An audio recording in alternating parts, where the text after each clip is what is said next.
السلام علیکم ورحمۃ اللہ وبرکاتہ. کیسے ہیں آپ لوگ؟ الحمدللہ. ایسا ہے کہ اس وقت جو آیات آپ کو سنوائی جا رہی تھی اس کا ایک خاص مقصد ہے.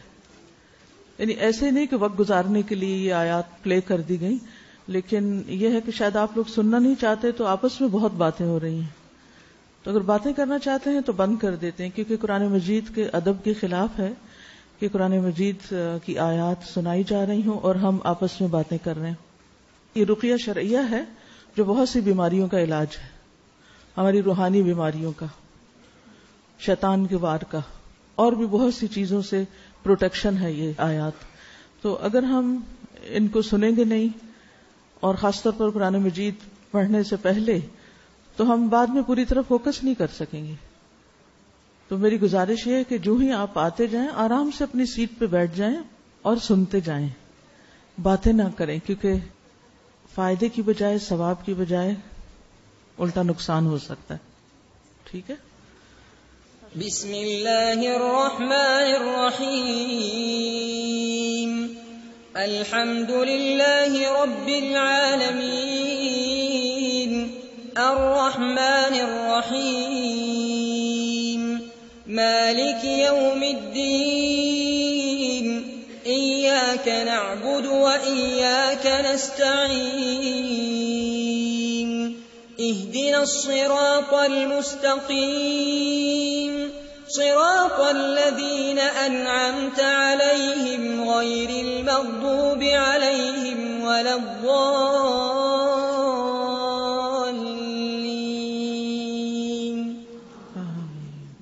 ایک دفعہ سورۃ الفاتحہ اور سنیے، اور کل جو کچھ ہم نے سورۃ الفاتحہ کے بارے میں پڑھا تھا اس کو ذہن میں لائیے. ٹھیک ہے؟ اور اہدنا الصراط المستقیم پر خاص طور پر توجہ کر کے دعا مانگیے. بسم اللہ الرحمن الرحیم. الحمد للہ رب العالمین الرحمن الرحیم مالک یوم الدین إياك نعبد وإياك نستعين اهدنا الصراط المستقيم صراط الذين أنعمت عليهم غير المغضوب عليهم ولا الضالين.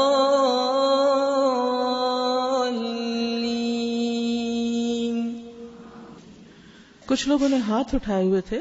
ہاتھ اٹھانا ضروری نہیں ہوتا جب ہم سورۃ الفاتحہ سنیں. نماز میں بھی ہم ہاتھ باندھ کر سورۃ الفاتحہ پڑھتے ہیں. دعا مانگنے کے لیے ہر وقت ہاتھ اٹھانا ضروری نہیں ہوتا. بعض لوگ کھانا کھاتے وقت بھی دعا پڑھتے ہیں تو ہاتھ اٹھاتے ہیں، یا عام طور پر چھوٹی چھوٹی دعا پڑھتے ہوئے بھی ہاتھ اٹھا لیتے ہیں. تو ہر وقت ہاتھ اٹھانا مسنون نہیں. ٹھیک ہے؟ اصل چیز ہے توجہ. ایک بار اور سنیے پوری توجہ کے ساتھ، اور اب سب لوگ یکسو ہو جائیں. ڈیوٹی پرسنز جو ہیں وہ بھی یکسو ہو کر خاموشی سے بیٹھ جائیں. بسم اللہ الرحمن الرحیم. الحمد للہ رب العالمین الرحمن الرحیم مالک یوم الدین إياك نعبد وإياك نستعين اهدنا الصراط المستقيم صراط الذين أنعمت عليهم غير المغضوب عليهم ولا الضالين.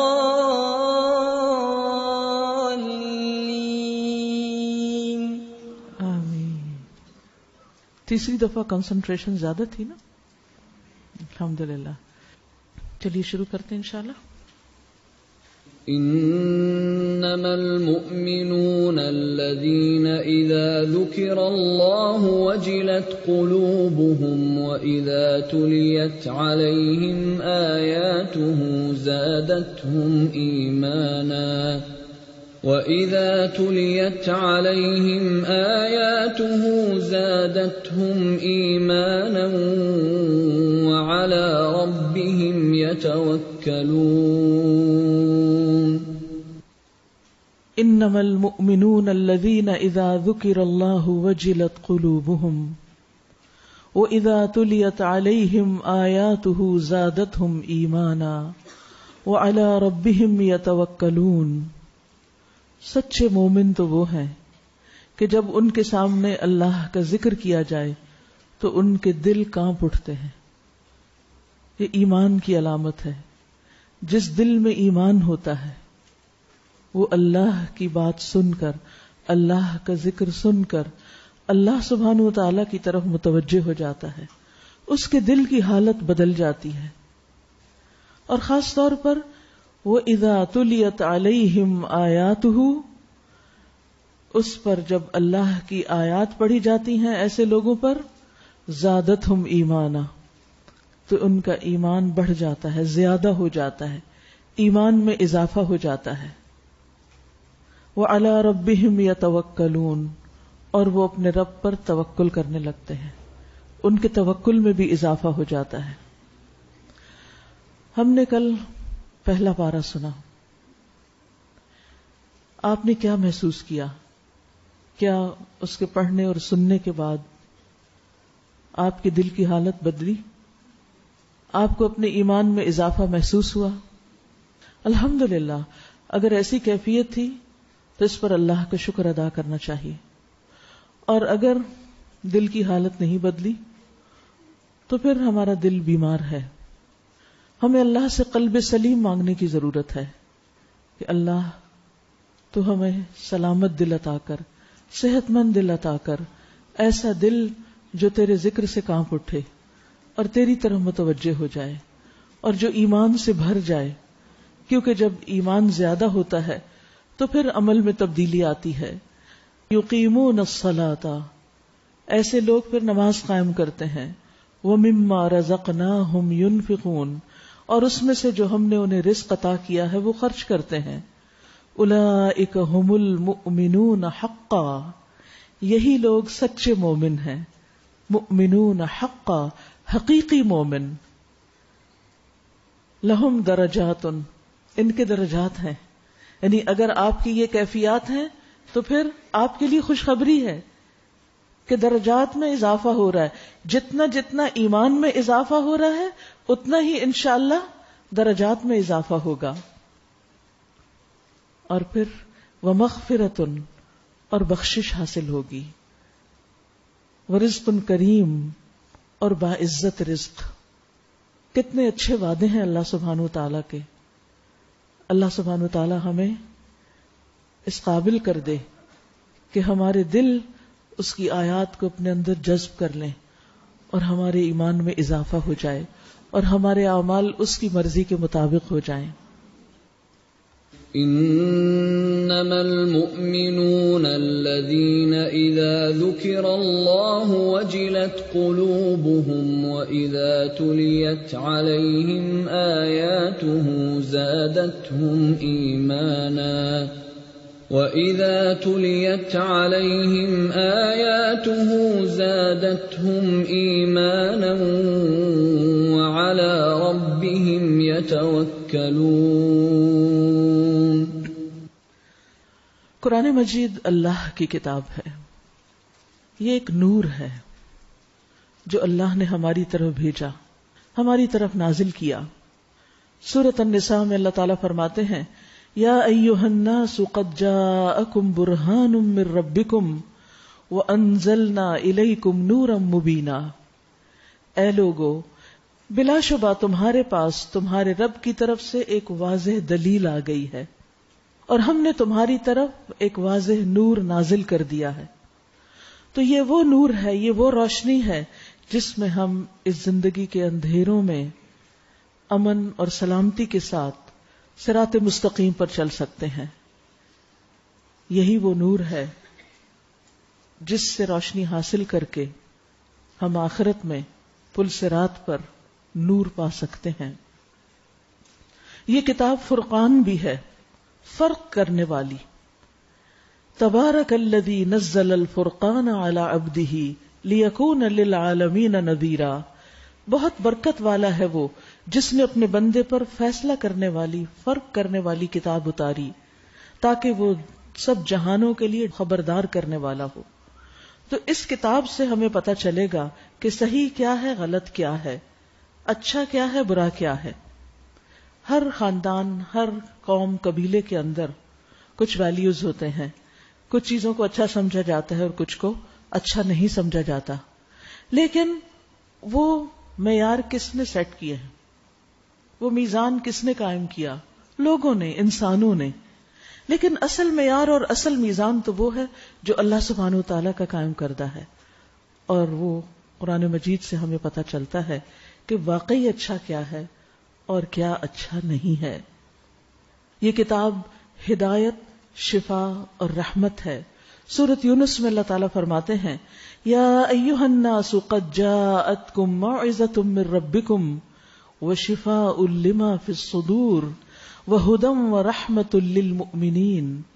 اے لوگو، بے شک تمہارے پاس تمہارے رب کی طرف سے عظیم نصیحت اور اس کے لیے سراسر شفا جو سینوں میں ہے، اور ایمان والوں کے لیے سراسر ہدایت اور رحمت بن کر آئی ہے.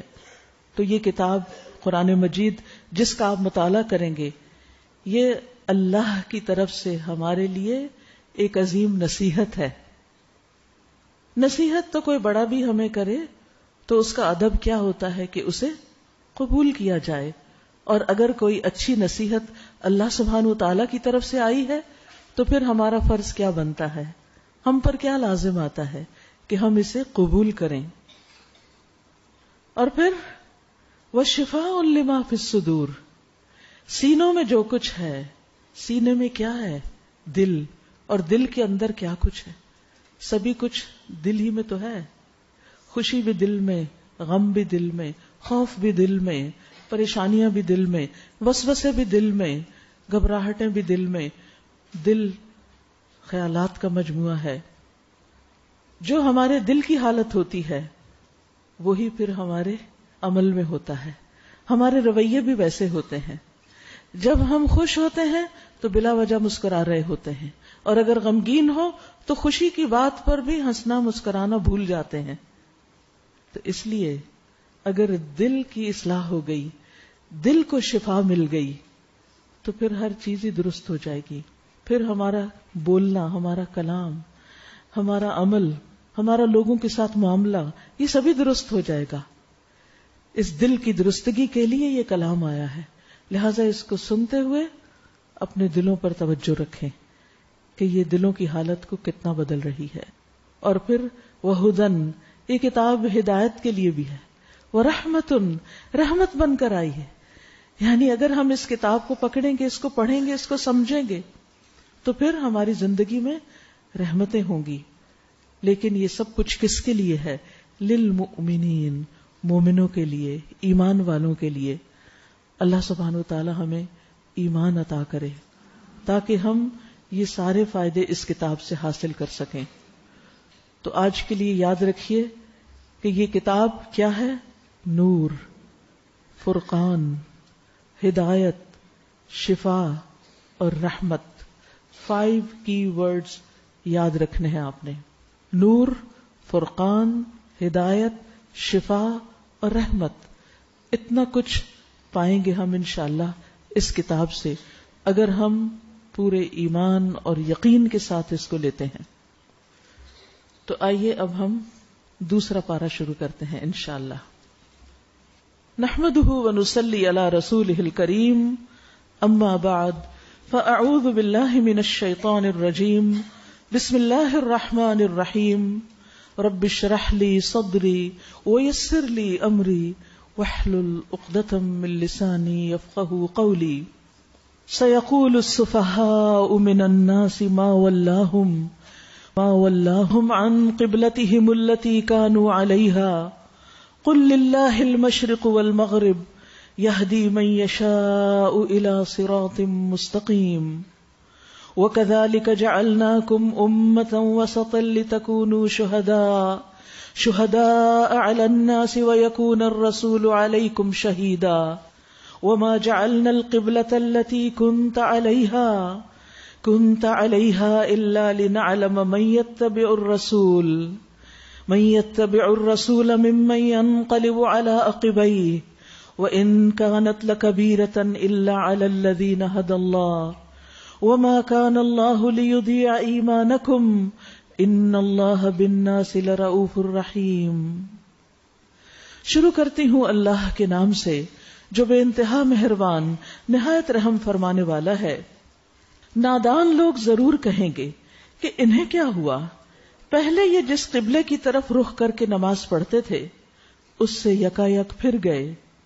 اے نبی صلی اللہ علیہ وسلم ان سے کہیے مشرق اور مغرب سب اللہ کے ہیں، اللہ جسے چاہتا ہے سیدھی راہ دکھا دیتا ہے، اور اسی طرح تو ہم نے تمہیں ایک امت وسط بنایا ہے تاکہ تم دنیا کے لوگوں پر گواہ ہو اور رسول تم پر گواہ ہو۔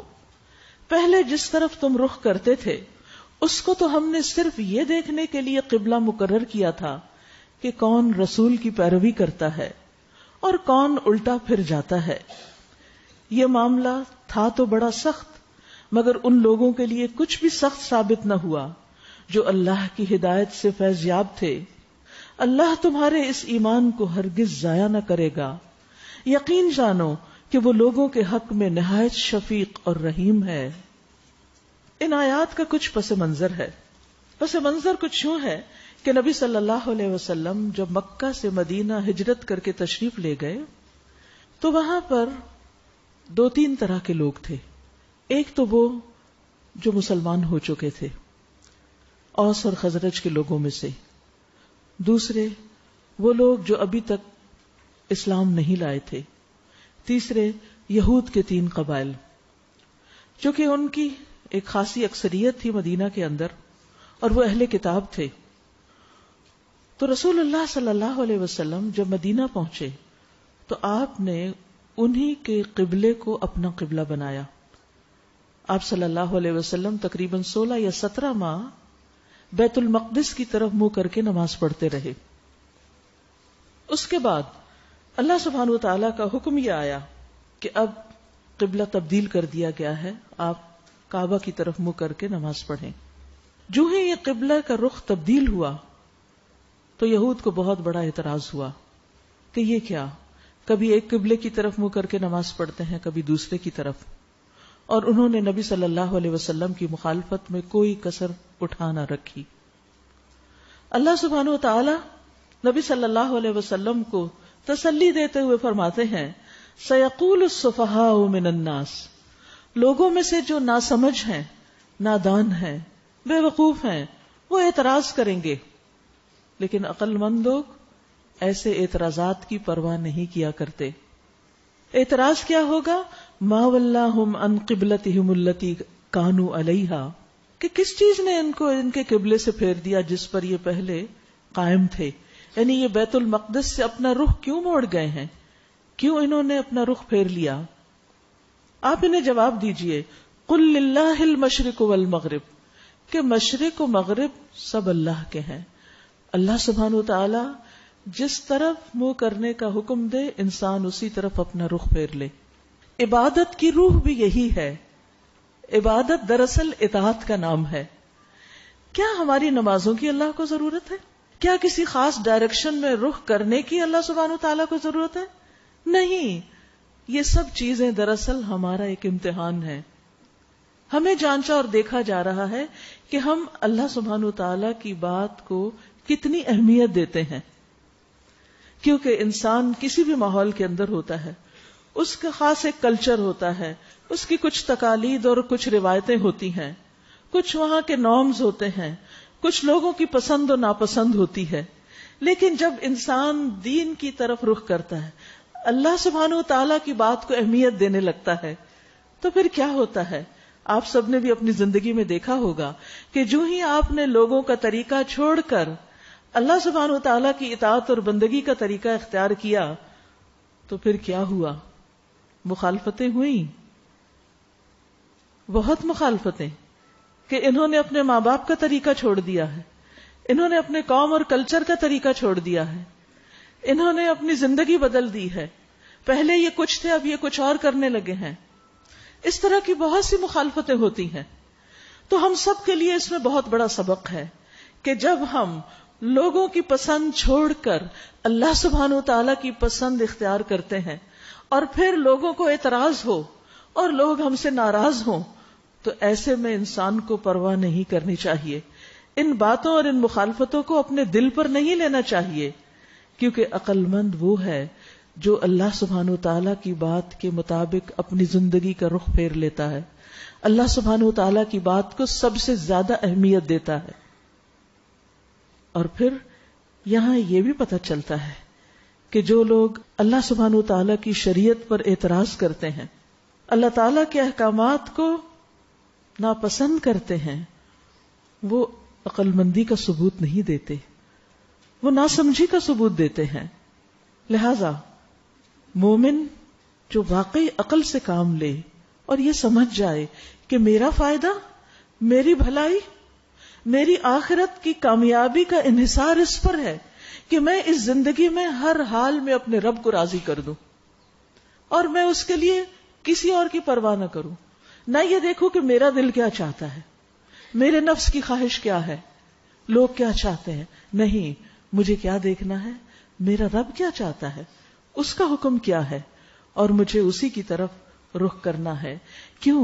اس لیے کہ اللہ تعالیٰ فرماتے ہیں وَمَا كَانَ لِمُؤْمِنٍ وَلَا مُؤْمِنَةٍ إِذَا قَضَى اللَّهُ وَرَسُولُهُ أَمْرًا أَن يَكُونَ لَهُمُ الْخِيَرَةُ مِنْ أَمْرِهِمْ. اور کبھی بھی نہ کسی مومن مرد کا حق ہے اور نہ کسی مومن عورت کا کہ جب اللہ اور اس کا رسول کسی معاملے کا فیصلہ کر دیں تو ان کے لیے ان کے معاملے میں اپنا کوئی اختیار ہو، پھر اپنی نہیں چوائس رہتی. اللہ سبحانہ وتعالیٰ نے ہمیں حکم دیا یا ایھا الناس اعبدوا ربکم، اے لوگو اپنے رب کی عبادت کرو. اور عبادت کا مطلب کیا ہے؟ رب کا بندہ بن کے رہو، رب کو رب مانو، رب کو اپنا خالق مالک رازق اور سب کچھ تسلیم کرو، اس کو بڑا سمجھو. اپنی عقل، لوگوں کی پسند، اپنی خواہشات، ان چیزوں کو پیچھے کر کے اللہ کے حکم کو آگے لے آؤ. یہی عبادت کی روح ہے. اور زندگی میں جب بھی کوئی بھی بات ہمیں پتہ چلے صحیح دلیل کے ساتھ، قرآن مجید سے، نبی صلی اللہ علیہ وسلم کی سنت سے، تو پھر ہم باقی چیزیں نیچے اور پیچھے کر دیں اور اللہ کا حکم آگے کر دیں. تو اللہ سبحانہ وتعالیٰ فرماتے ہیں کہ یہ ضرور مخالفت ہوگی، لیکن آپ پرواہ نہیں کریں. آپ ان سے کہیں کہ مشرق و مغرب سب اللہ کے ہیں، اصل چیز کسی خاص ڈائریکشن کی طرف رخ کرنا نہیں، اصل چیز تو اللہ کا حکم ماننا ہے. اور پھر یہدی من یشاء الی صراط مستقیم، وہ جسے چاہتا ہے سیدھے رستے کی طرف ہدایت دے دیتا ہے. اور ویسے بھی اس قبلے کی طرف تو آپ کو رخ کرنا ہی تھا، کعبہ کی طرف تو مڑنا ہی تھا، کیونکہ نبی صلی اللہ علیہ وسلم آخری نبی ہیں، اور پھر آپ کی امت امت وسط ہے. تو جس کے لیے پیشن گوئی یہی تھی کہ آخری نبی کا قبلہ کعبہ ہوگا، بیت اللہ المشرف ہوگا. وَكَذَلِكَ جَعَلْنَاكُمْ أُمَّةً وَسَطًا، اور اسی طرح ہم نے تمہیں ایک امت وسط بنایا ہے. لِتَكُونُوا شُهَدَاءَ عَلَى النَّاسِ، تاکہ تم دنیا کے لوگوں پر گواہ ہو اور رسول تم پر گواہ ہو. یعنی تمہارا کام دوسروں کو فالو کرنا نہیں، لیڈ کرنا ہے. تمہیں دوسروں کے طریقے پہ نہیں چلنا، تمہیں رب کے طریقے پہ چل کر اوروں کو بھی رب کا راستہ دکھانا ہے. کیونکہ جو کسی خاص طریقے کا فالوور ہوتا ہے وہ پھر اپنی عقل سمجھ سے کام نہیں لیتا، لیکن جب ایک انسان اللہ سبحانہ وتعالی پر اعتماد کر کے اس کی راہ پہ چل پڑتا ہے تو وہ دوسروں کے لیے بھی ایک مثال بن جاتا ہے. تو تمہیں تو لوگوں کے لیے ایک مثال بننا ہے. اور پھر قبلے سے متعلق کچھ مزید باتیں بتائی گئیں. وَمَا جَعَلْنَا الْقِبْلَةَ الَّتِي كُنْتَ عَلَيْهَا إِلَّا لِنَعْلَمَ مَن يَتَّبِعُ الرَّسُولَ مِمَّن يَنقَلِبُ عَلَىٰ عَقِبَيْهِ. پہلے جس طرف تم رخ کرتے تھے اس کو تو ہم نے صرف یہ دیکھنے کے لیے قبلہ مقرر کیا تھا کہ کون رسول کی پیروی کرتا ہے. یعنی اللہ سبحانہ وتعالی نے یہ حکم کیوں دیا تھا کہ بیت المقدس کی طرف منہ کرو؟ تاکہ پتہ چل جائے کہ جو لوگ ہجرت کر کے مکہ سے مدینہ آئے ہیں جو پہلے خانہ کعبہ کی طرف منہ کرتے تھے، کیا وہ یہاں آ کر آپ اگر بیت المقدس کی طرف رخ کریں گے تو وہ آپ کی پیروی کریں گے یا نہیں؟ اور پھر جب مدینہ والے، خاص طور پر یہود جن کا قبلہ بیت المقدس تھا، جب آپ ان کا قبلہ چھوڑ کر بیت اللہ کو اپنا قبلہ بنائیں گے تو پھر یہ آپ کی پیروی کرتے ہیں یا نہیں؟ یہ دراصل ایک امتحان کے لیے تھا.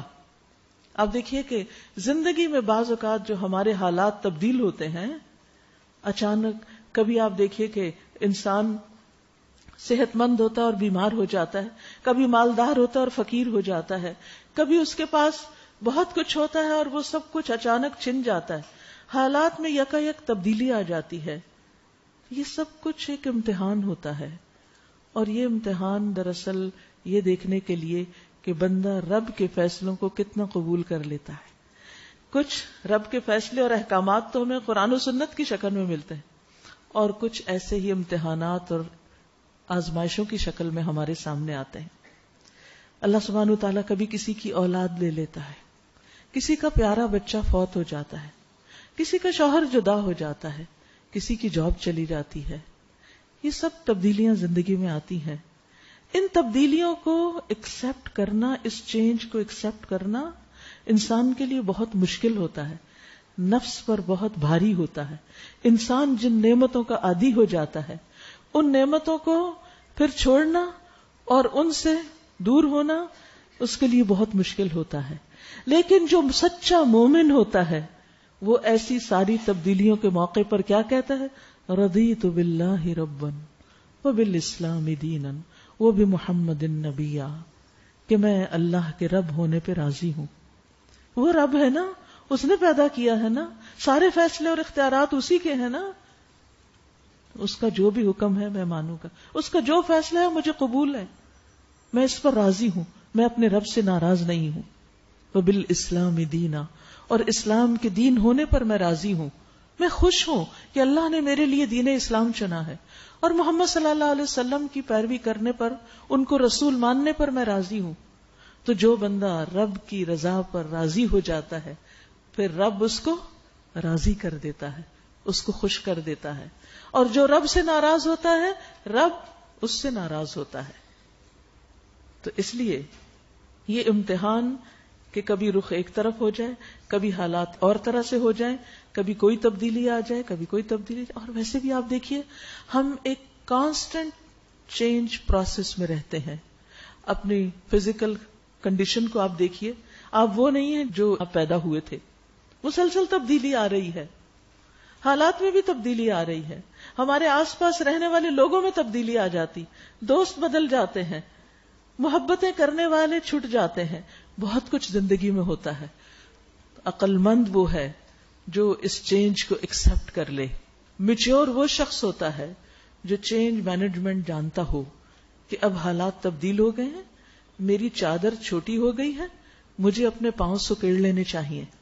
لیکن جو شخص حالات کی تبدیلی سے ایڈجسٹ نہ کرے وہ خود بھی پریشان رہتا ہے اور دوسروں کو بھی پریشان رکھتا ہے. تو یاد رکھیے، دینی احکامات ہوں یا دنیاوی حالات ہوں، تبدیلیاں تو آتی رہیں گی.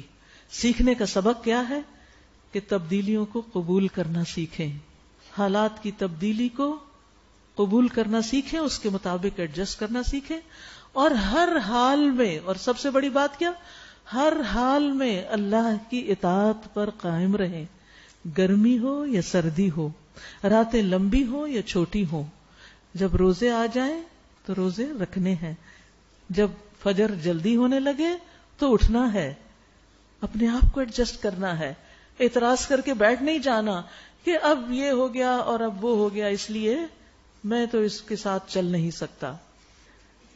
وَإِن كَانَتْ لَكَبِيرَةً إِلَّا عَلَى الَّذِينَ هَدَى اللَّهُ، یہ معاملہ تھا تو بڑا سخت، یہ تبدیلی ایک بڑی مشکل چیز تھی، مگر ان لوگوں کے لیے کچھ بھی مشکل نہیں تھی جن کو اللہ نے ہدایت دی.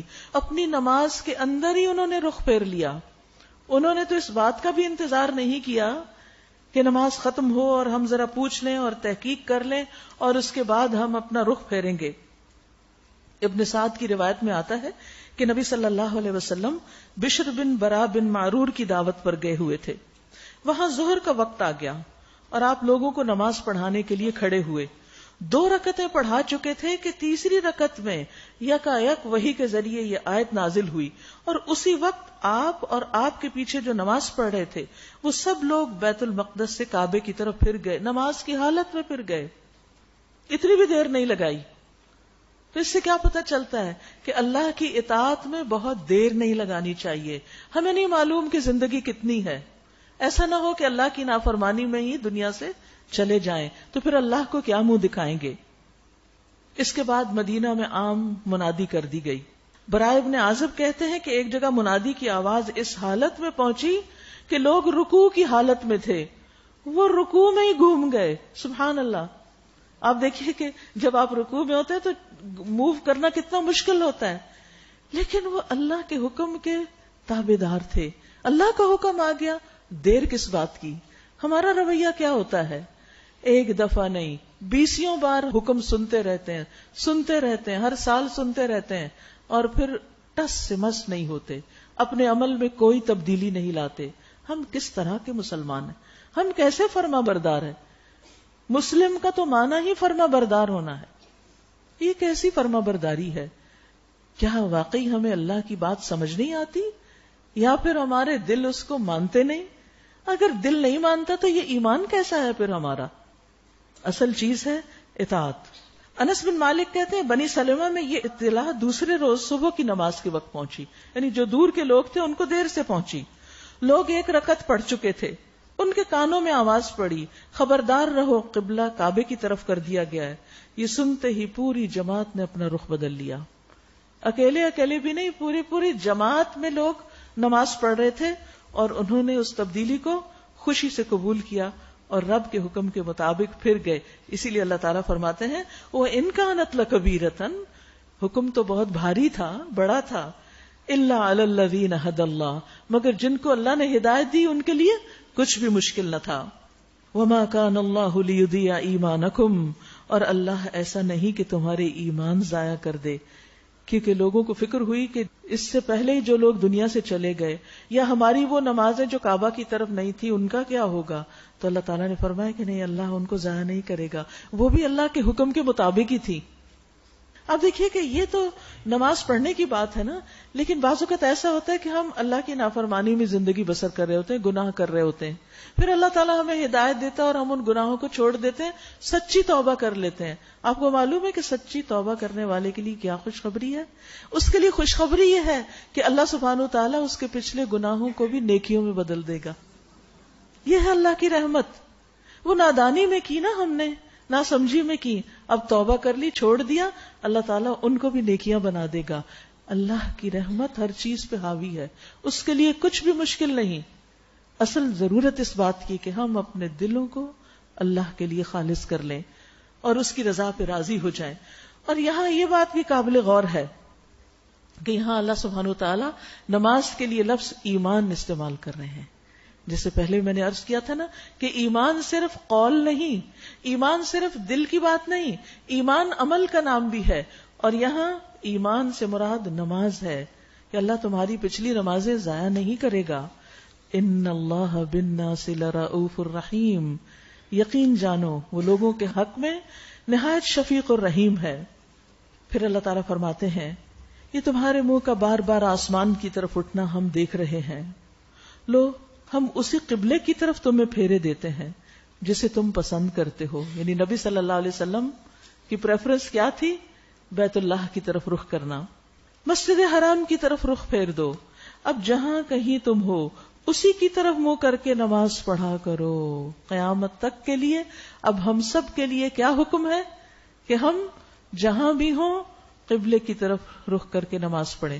الا یہ کہ قبلہ پتہ ہی نہ چلے, جیسے اگر کہیں سفر پہ ہیں آپ اور وہاں کوئی آپ کے پاس وائی فائی کنیکشن نہیں, کہیں سے قبلہ کا رخ معلوم کرنے کا طریقہ نہیں, اور یعنی بادل بھی ہیں, کچھ پتہ نہیں چلتا, تو اللہ ہی کا ہے مشرق و مغرب, اب کسی بھی طرف رخ کر کے نماز پڑھو.